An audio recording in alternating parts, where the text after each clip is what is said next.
Hey there, welcome back to my YouTube channel. Today, I'll be delving into a topic which impacts all employed individuals in Canada, which is Canada Pension Plan. I'll provide you a comprehensive understanding of what CPP is, its benefits, and how it works. So, let's get started.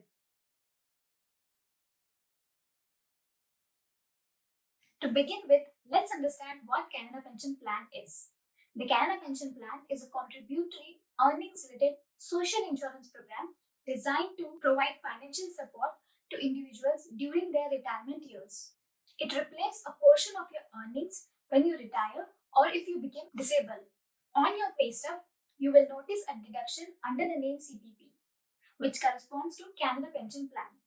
The deducted amount depends upon your income and is taken from your payroll. The Canada Pension Plan is a retirement savings program where you and your employer contribute while working and you receive the money from it once you retire. It provides financial support during your old age.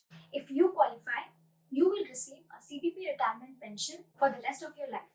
To qualify, you must be at least 60 years old and must have made at least one valid CPP contribution. Now, let me explain how these contributions are made. Generally, if you are employed in Canada and over the age of 18, you are required to contribute to the CPP. Contributions are made by both employee and employer and is based on the portion of your earnings up to specified maximum. If you are self-employed, you pay full amount. Let me explain this with illustration. Imagine if you earn $50,000 per year, the CPP contribution rate for 2023 is 5.95%. So you and your employer will contribute 5.95% of your earnings, which amounts to $2,795 each, which amounts to total contribution of $5,950 per year towards your CPP. Now suppose if you earn more than maximum pensionable earnings, which is set to $66,600 for 2023, in this case, any earnings above that threshold are not subject to CPP contributions. Let's say your income is $70,000.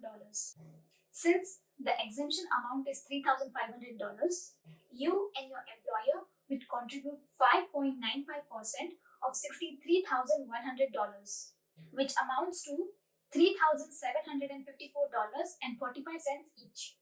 So your total annual CPP contribution would be $7,508.09.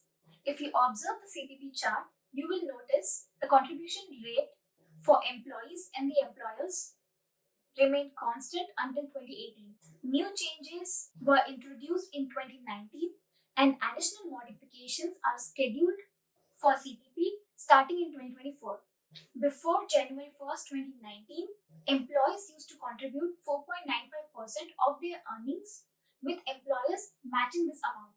For self-employed individuals, this contribution rate was 9.9%, covering both the employee and the employer portions. The increase in the contribution amounts for employer and employee is being introduced gradually over the period of 7 years, divided into two steps. From 2019 to 2023, the contribution rate for employees was incrementally increased by 1 percentage point, transitioning from 4.95% to 5.95%. This change applied to the earnings falling within the range of $3,500 to the original earnings limit.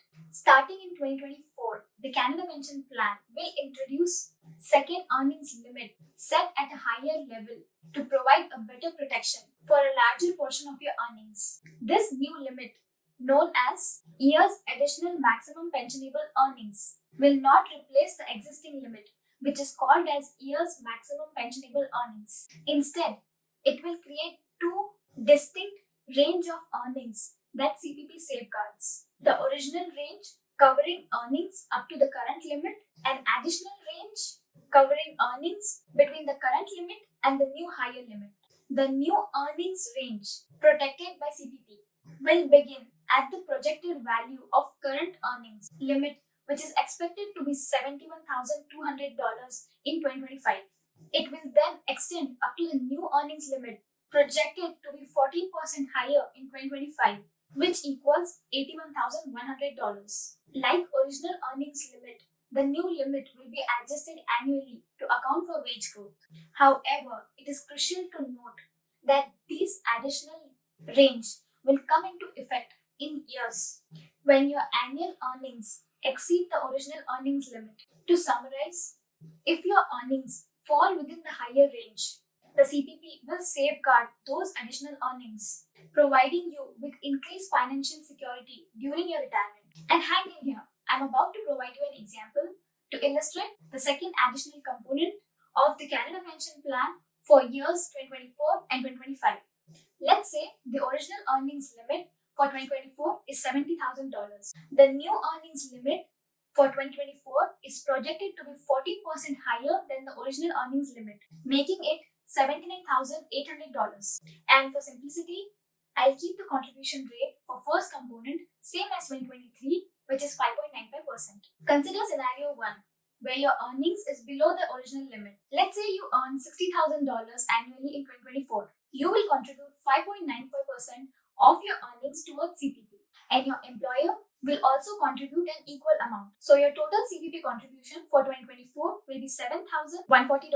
Let's move to scenario 2, where your earnings is between original and new limit. Now assume instead of 60,000, you make 75,000 in 2024. Let's see how it affects your CPP. For the portion of earnings up to the original limit, which is $70,000, the contribution rate remains same as before. So your CPP contribution for this part will be $8,330. For the additional range of earnings, which is between original and the new limit, in this case it is $5,000, a new contribution rate will apply, and in this case let's assume it's 8%. So your CPP contribution for this part will be $400. The total CPP contribution for 2024 will be $8,730. Now let's consider scenario 3, where your earnings exceeds the new limit, and assume you earn $85,000 in year 2024. For the portion of earnings up to original limit, the contribution rate and calculations remains the same as scenario 1. Your CPP contribution for this part will be $8,330, and calculations are on the screen. For the additional range of earnings between original and new limit, the new contribution rate, let's say 8%, will apply.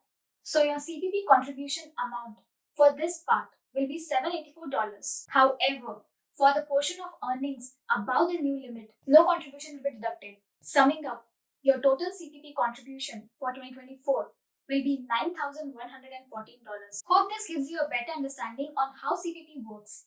And now that you understand the deductions for CPP, let's talk about what these contributions mean for your future.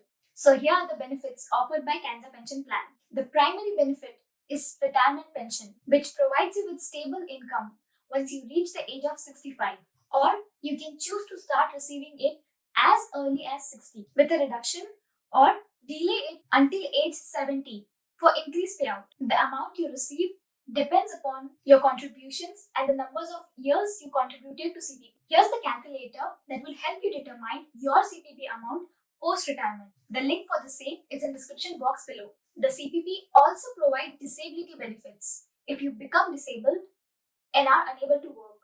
Additionally, survivor benefits are available to your spouse or your common-in-law partner and dependent children in the event of your death. There are two ways to maximize your CPP benefits. One way to maximize your CPP benefit is to contribute the maximum CPP amount each year, especially if you have the means to do so. By doing so, you ensure a higher income during your retirement years.